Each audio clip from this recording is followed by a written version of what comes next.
How's it going, metalheads, and welcome back to another video. This is yet another album review. If you missed the last few, I'm in the midst of my 10 for 10 series where I'm reviewing 10 albums from April 10th because that was an awesome day for metal releases in general, and I thought it'd be cool to highlight as many of them as I could.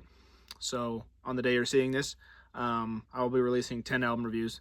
It's kind of a lot, but I thought it'd be really cool, little mini series to do. So yeah, this is part 6 of the 10 for 10 series, and I will be reviewing Inner Deflagration by Caustic. Spanish death metal 5-piece Caustic have returned with their 4th album, and first since 2015. A 35-minute affair of intense, crushing death metal. Caustic deliver in a big way on this album. That long break was worth it because this album sounds great. Super fast drums, great tremolo hooks and leads, and solid, raspy death metal vocals.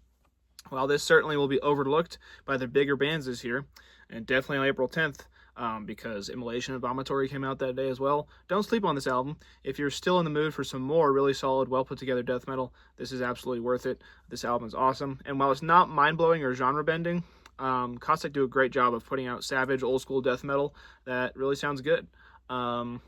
Outlining some manner of identity for Caustic in this latest iteration, it should be pretty easy. It's a reasonably varietal translation of old-school death metal.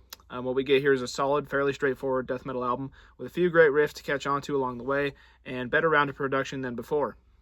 It should primarily appeal to fans of the real thing for these reasons. So if you really just like going back to, the old days of solid, old-school death metal, this is for you. Yeah, that's all I got to say about that. I really enjoyed the opening track. It's called Dead Mind Job, which really gets right into it in a way which reminds me of mid to late 90s Malevolent Creation a little bit, and I've heard other people talk about that as well. The opener does a great job of setting the standard on the album, and it lets you know exactly what you're going to get throughout the entire album.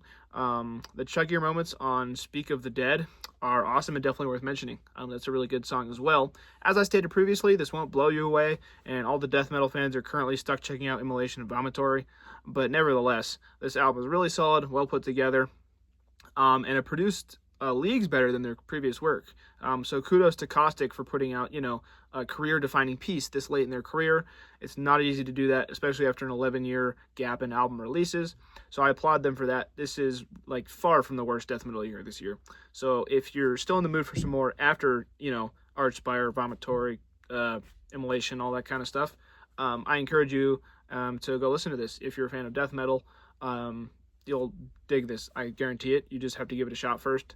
So just give it at least one shot because, while there's a bunch of other stuff that maybe is more interesting or more, mind-blowing to listen to that came out, especially on April 10th, this album's still worth a shot. So definitely go check it out, give it a listen. Let me know what you think. Hope you're all doing well. Have a nice day. See ya.